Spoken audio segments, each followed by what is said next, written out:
আমরা প্রতি বছর ক্যালেন্ডারের একটি নির্দিষ্ট দিনে উৎসবে মেতে উঠি। লাল সবুজের কাপড়ে ছেয়ে যায় আকাশ, স্লোগানে স্লোগানে ভরে ওঠে রাজপথ। কিন্তু দিন শেষে প্রশ্ন থেকে যায়, একটি কাপড়ের টুকরো নীল আকাশে পথ করে উড়লেই কি ভেতরের মানুষগুলো মুক্ত হয়ে যায়?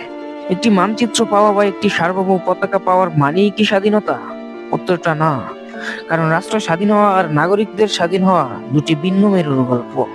যদি মত প্রকাশের অধিকার না থাকে, যদি পেটের ক্ষুধার কাছে মেরুদণ্ড বিক্রি করতে হয়, তবে সেই স্বাধীনতা কেবল একটি মিথ্যা বা মরীচিকা ছাড়া আর কিছুই নয়। 1971 সালের শহীদরা যখন মৃত্যুকে আলিঙ্গন করেছিলেন, তাদের চোখের সামনে কেবল একটি ভূখণ্ড ছিল না, ছিল একটি আদর্শ।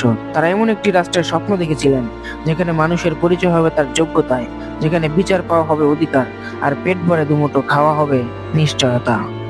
কিন্তু বর্তমান প্রেক্ষাপটে সেই স্বপ্নের সাথে বাস্তবের দূরত্ব আকাশ ছোঁয়া। শহীদরা লড়েছিলেন বিদেশি শোষকদের বিরুদ্ধে, অথচ আজ আমরা দেশি শোষকদের হাতে জিম্মি। ক্ষমতার অপব্যবহার, সিন্ডিকেট আর লাগামহীন দুর্নীতির মাধ্যমে সাধারণ মানুষের পকেট কেটে এক শ্রেণীর মানুষ সম্পদের পাহাড় করেছে। যে বৈষম্য গোচাতে 30 লক্ষ মানুষ প্রাণ দিয়েছিলেন, সেই বৈষম্য আজ আরো প্রকট। কেউ কোটি টাকার গাড়িতে চড়ছে, আবার কেউ দুবেলা খাবারের জন্য হাহাকার করছে। যেখানে আজ সত্য বলতে গিয়ে মানুষ নিজের ছায়াকেও ভয় পায়।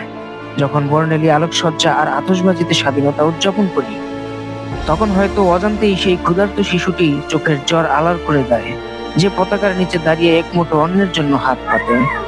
পতাকার ওরা মানেই যদি মুক্তি হতো, তবে রাজপথের ধুলোয় কোনো নাগরিকদের বিচারহীনতায় কাঁদতে হতো না। স্বাধীনতা কোনো নির্দিষ্ট দিনের উৎসব নয়, বরং এটি একটি নিরন্তর প্রক্রিয়া। যতক্ষণ পর্যন্ত প্রতিটি মানুষ নির্ভয়ে নিঃশ্বাস নিতে পারছে না, যতক্ষণ পর্যন্ত সাম্য ও ন্যায় বিচার সুদূর প্রহরত, ততক্ষণ পতাকার ওড়াটা কেবল বাতাসের কারসাজি, মুক্তির আনন্দ নয়। আমরা আসলে একটি খণ্ডিত সত্যকে পূর্ণাঙ্গ রূপ দিতে গিয়ে নিজেদেরকেই প্রবোধ দেই।